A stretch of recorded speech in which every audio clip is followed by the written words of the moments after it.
Game, go. Kingdom Hearts was an exceptionally good game. I did not play Kingdom Hearts 2, though. I actually didn't like Kingdom Hearts. How dare you? It was. I felt like it. It's one of those things where it's just people liked it so much that by default I didn't like it as much. Do you know why I got so much hype? Because it had Sephiroth in there. Everyone was still like wasn't over their Final Fantasy fixes at that moment. People still are not over their Final Fantasy right. fixes. Square Enix is actually releasing Final Fantasy VII for the PC, remastered and everything. Again, they actually did it once before, and they're re-releasing it for the PC, like as if once wasn't enough. And they're like, well, I guess if we package it and say you can buy it again, people will buy it. And I think it's true, people will buy it. A lot of people will buy it, dude. Anyway, let's go ahead and introduce our 2 players in the bottom left-hand corner as the red Zerg. His handle is Sleep, but really it is Sephiroth. In the top right-hand corner, as the green Terran, again, LG Gimix, but it's actually Cloud. Why? Cloud? Cloud. Oh, I get it. Come on. Right, yeah, We'll get okay, there. the character. I'm not going to say Zidane Right, yeah. or Squall. Okay, whoa. Whoa. Final Fantasy IX was a lot worse than its predecessor, but it was still a pretty decent game. Nope. I played the first FF9. CD to that. Listen, I played the first CD to Final Fantasy IX. Princess Garnet and all. I like the Rusty Okay, Soldier. this man. is He what was so happened, funny. okay? Really quick tangent, real quick, okay? This is what happened. There's this place where you can go up a ladder in the first CD and fight against the most powerful monsters in the game, right? The most powerful monsters. And if you go up there, there's a sign that's like, don't go up there, you're going to die. And I went up there, and I killed them. And then like I got to level 50 on the first CD, and I could have still kept killing them. But I didn't. Wow. I didn't. I just said, nope, I'm done. This game's dumb. And I never. You just didn't like the idea of making all the heroes animals, right? No, dude, I was OP.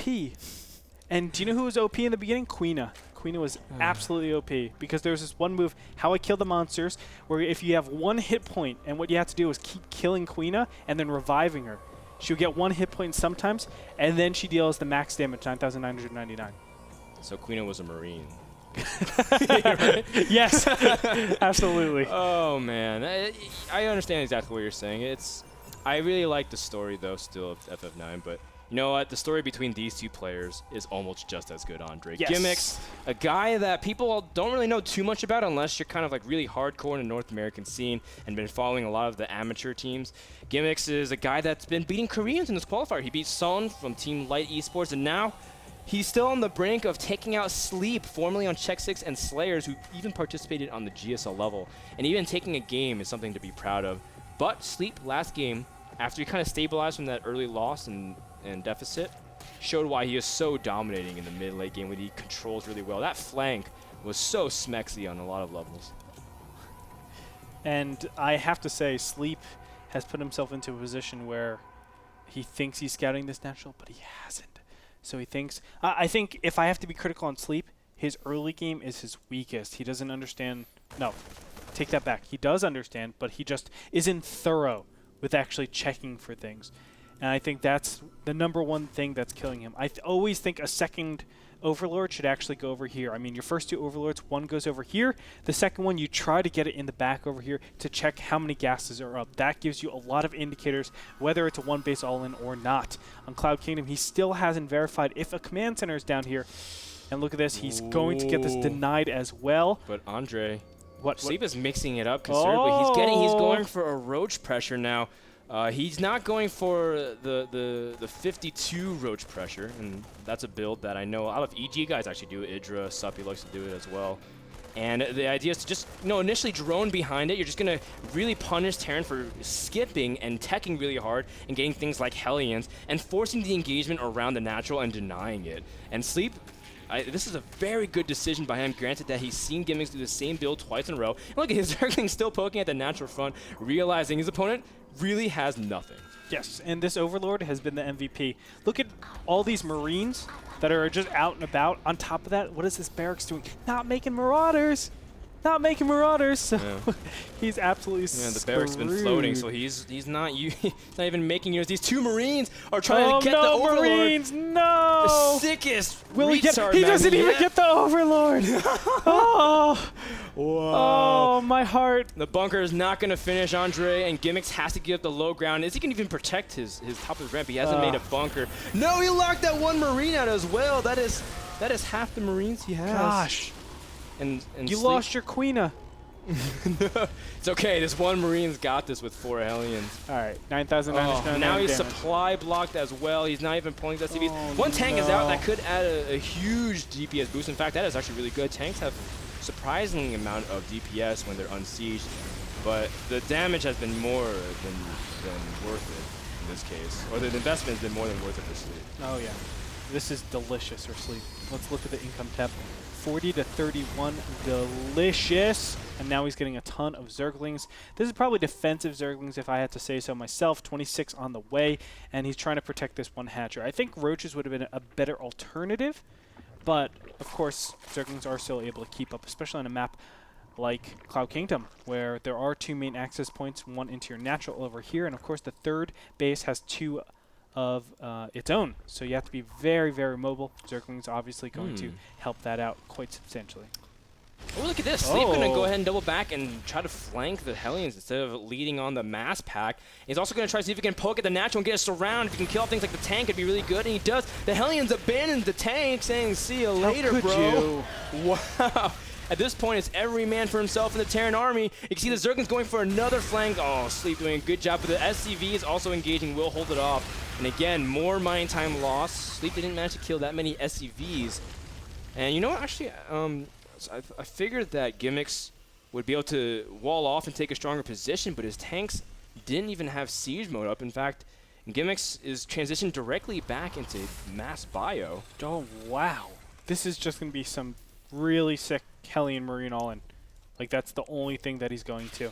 And it's actually going to hit before 1-1 finishes. Well, that's what he wants. That's the most opportune thing. Actually, no. I take it back. 1-1's going to finish for this upgrade, for this timing. Oh, so sad. If Gimix really commits to this. No, the reactors take too long. It's 50 seconds for the reactors. No, I'm saying if Gimix really commits to this, though, I still think there's a very remote chance, but he's making siege tanks. He doesn't have siege mode started either. Wait, what? Siege tanks? I too am really confused, because when you have Marines Hellions, you can set up a really nice time on the third, and from there, if you can continue pressing, you can, but you also have that third command center, and you can really move out and take an advantage. You know, the way I see it is the siege tank is kind of like the jack of all trades, master of none. Yes, it's good against Zerglings, it's good against Roaches, but it's not like a really big direct counter in this early game stage. Hellions, you can see right here, Zerglings are not enough to actually deal with this. Yeah, but he is pulling units back also at the natural expansion, you know, using them to kind of attack, and they've done so much damage. In fact, Sleep wasn't even, those Zerglings were on AI, and they did so much damage that his SCVs are being pulled, trying to buy more time. Gimix seems like he's being less and less effective with his waves of units. Yes, sir. And I think Sleep's got this build really figured out now. Yeah, I think so. I mean, Sleep has read this very nicely. He hasn't gone over into something crazy like that Spire tech anymore and just putting himself at a disadvantage. I think Sleep is kind of geared himself to win this game. He obviously has the advantage, and nobody's going to actually question that. But what can Gimix actually do in this point to get back into this game? And it's difficult, man. It's difficult because he's lost a lot of the timings. These Zerglings are going to be more powerful than the Marines because 1-1 already hit. And 1-1 being up means the Marines go bye-bye. Look at the damage the Zerglings are able to do and just go immediately tackle anything. It doesn't even matter if there's medevacs onto the field. Sleep is doing so much. And, oh gosh, it's just, I don't think, I mean, Gimix is losing so much. He's losing momentum. He keeps losing every single tank that pops out. He can't even land his third, losing his SCV count. And this is just going further and further downhill for our Terran player. And despite how well of a job he did against the Koreans before this, Sleep is just showing, it's just making Gimix look like a fool. And it's not a testament, it's a testament to Sleep's skill right now because he's able to really figure out the build's weaknesses and capitalize. Yeah, that's the thing. I mean, don't forget, Gimix is a Grandmaster's player. Yeah. So it's not like he's a slouch himself. No, he's not. No, not by all means, no. So it's just, I think, the skill of Sleep. I mean, Sleep is really, really good. Man. And he's shown this time and time again through multiple tournaments. And you're seeing Gimix being trounced here, but Yep, GG, and Sleep completely overwhelms his opponent. Takes the series 2-1, and now advances to the round of 32, where he will continue his run to potentially earn his spot in Season 4. yeah, congratulations, Sleep. I'm looking forward to more of your games.